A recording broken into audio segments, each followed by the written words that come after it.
Today I want to talk to you about writing a screenplay, but not a typical, I just have a beginning, middle, and end, which is hard enough to write, I know, but also how to incorporate a topic that matters to you into your story. Now, I don't write screenplays the way most people are taught to write screenplays, right? We're all taught to write an outline and then you work out every little scene in that outline. I don't do that because I think that it stalls your imagination. I think when you lock yourself down to something before you actually go to sit down and write, it hinders you. Now, everybody may not feel this way. Some people live by outlines. It's perfect for them. It's great when you're starting out and learning how to structure something, but it also locks you into that structure. So I just want to tell you that I don't worry about, do I have an instigating event? I don't worry about when something's going to happen on what page. I just sit down and write the first draft from beginning to end. It's not a great draft, but it's just to get it going. Before I begin these tips, I'd just like to ask one little favor, and that's if you could click the subscribe button. It really does mean a lot to know you're watching. Thanks. Okay, so the first tip is sit with yourself and just think about what your story is, right? You must have an idea, that's why you want to write it, right? About something. So let's do something simple. A girl wants to win a dance competition. Great. Now, sit and think about a topic that matters to you. So maybe socioeconomic disparity in this country. Now think about how would that affect someone trying to win a big dance competition. You could just easily break it down. This is a simple one, right? She doesn't have the money for the top studio training or private training. She doesn't have maybe a parent at home because maybe both parents are working 3 jobs. This happens all the time in this country. So maybe she has a parent working 3 jobs, and so she has to figure out how to get herself to any training, how to train herself. Maybe she's using online videos that are free to learn. Who knows? That's what you need to break down. You're not going to talk about the issue. You're going to show the issue. You're going to show the notes from the parents leaving her, what she needs to do and how much they love her and sorry they're not home. You're going to show her trying to figure out how she's going to travel there. These are all the things. Maybe a neighbor helps out. Maybe there's a teacher like in Billy Elliot who helps out, right? There's all these different ways that you can show how a community can help someone, but also show how unfair and uneven the world is. Because there's a huge economic disparity in this country.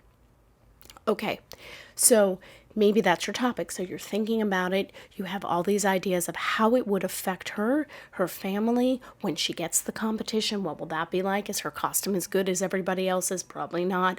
All these little things of her getting to that point.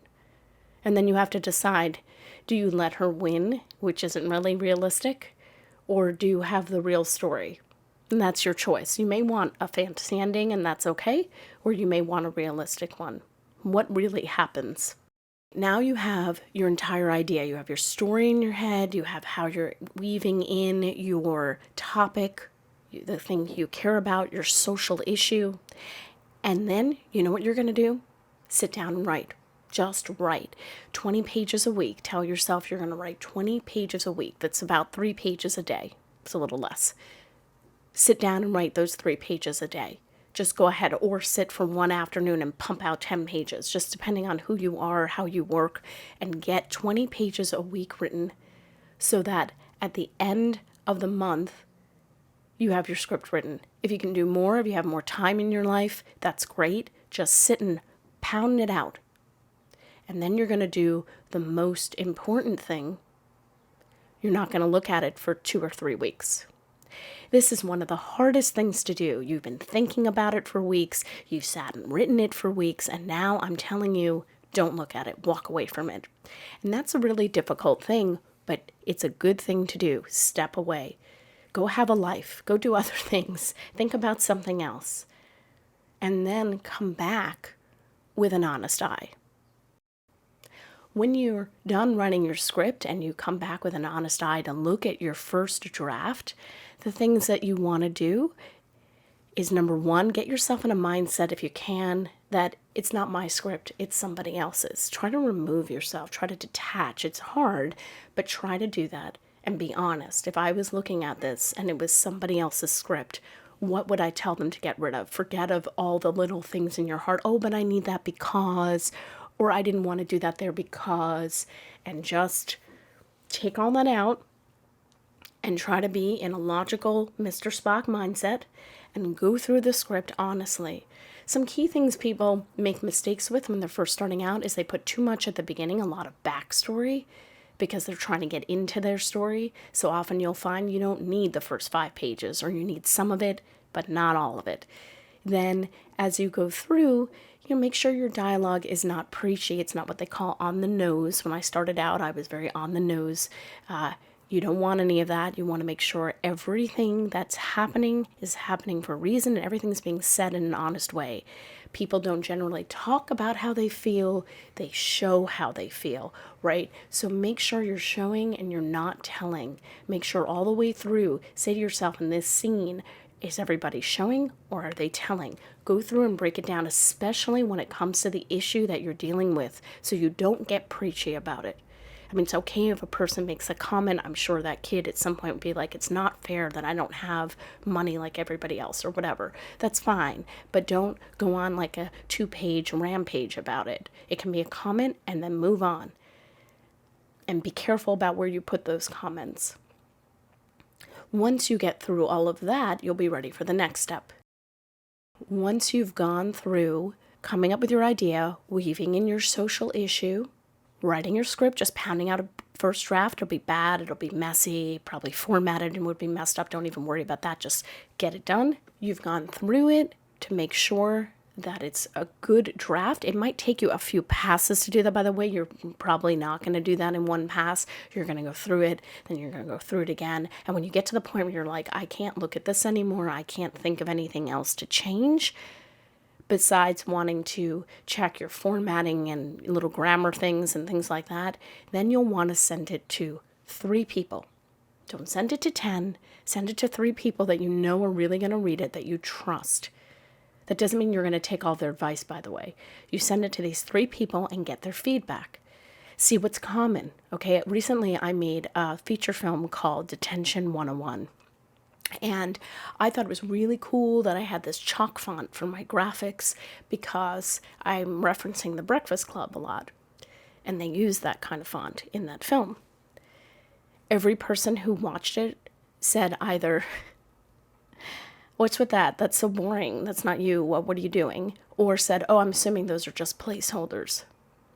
So it was clear that that needed to change, unless I really wanted to be stubborn. No, it's really important to me. And you might have something like that, but when everybody's telling you something, it's a time to take a step back and think, maybe I should change it. Maybe it's my fabulous thing that I love, but maybe I need to let it go.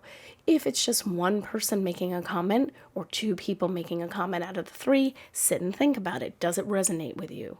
Do you agree? Or do you not agree? And keep in mind the type of people that you sent the script to. I mean, hopefully it's people that are into what you're into, but even if they're not, they can still give good feedback as sort of an outsider to the way you do things. But you have to take it with a grain of salt, right? If somebody likes to make horror killer movies and they're like, well, there's not enough excitement, there's no chase, it's like, well, maybe that doesn't belong in your film, right? I don't know, I'm making something up, but you have to just take it with a grain of salt. Where is that comment coming from? A lot of people are commenting about their own things when they comment, so you have to break it down and make sure it really applies to your script and works for you, and maybe it does. Sometimes I read something, I go, oh yeah, that's a good point. Immediately, I just know. Sometimes I'm like, I don't know about that, and sometimes I'm like, whoa, that's like out of left field. So you have to don't feel like just because somebody read it that you trust and you like, made a comment, that you have to apply that comment. But also make sure you're not being defensive about your work. That's the great thing about getting comments back in email. You can look at your comments and get defensive and have that wonderful moment of like, well, screw all of you, I'm great. And then you can sit back and really go through them. That's the way I like to get feedback, so I can have that moment of, and then really take it in and appreciate what the person's done for me. Okay, so once you do that, you've gotten a round of feedback. You're going to get another round after you apply those changes. That's why you only sent it to 3 people. You're going to send the script to another 3 to 5 people who haven't read it yet. They haven't seen it. and you're going to have them give you feedback, and you're going to go through that process again. So let's recap. First, you have your story and your characters. Second, you have your issue that you weave in. You figure out how it affects those people. Then you just sit down and write that script, rough draft, pound it out, make it a mess. Who cares? No one's going to see it but you. You step away for a few weeks, and then you go back and you logically go through your script and you make your changes, and you do that over and over and over again until you just can't do it anymore. And then you send it out for a round of feedback. You get those notes. You apply what you think you should apply. You leave off what you don't want to apply. And then you go through again and get another round of feedback. And you do that again. And then once you've done that, you're probably ready to go and start finding people to work on your film with you and start your pre-production, knowing that during pre-production, you're going to make more changes. As you rehearse with actors, even when you're on set, you'll be making changes. Don't get married to that script so tightly that you can't let go a little bit. You might even find you end up going back to things that you changed. And remember, there's the screenplay you write, there's the screenplay you shoot, and then there's what happens to it in the edit room. It will constantly change. And if you're willing to evolve with it, you're going to have a great film. I'll see you next time. Please subscribe. Thank you.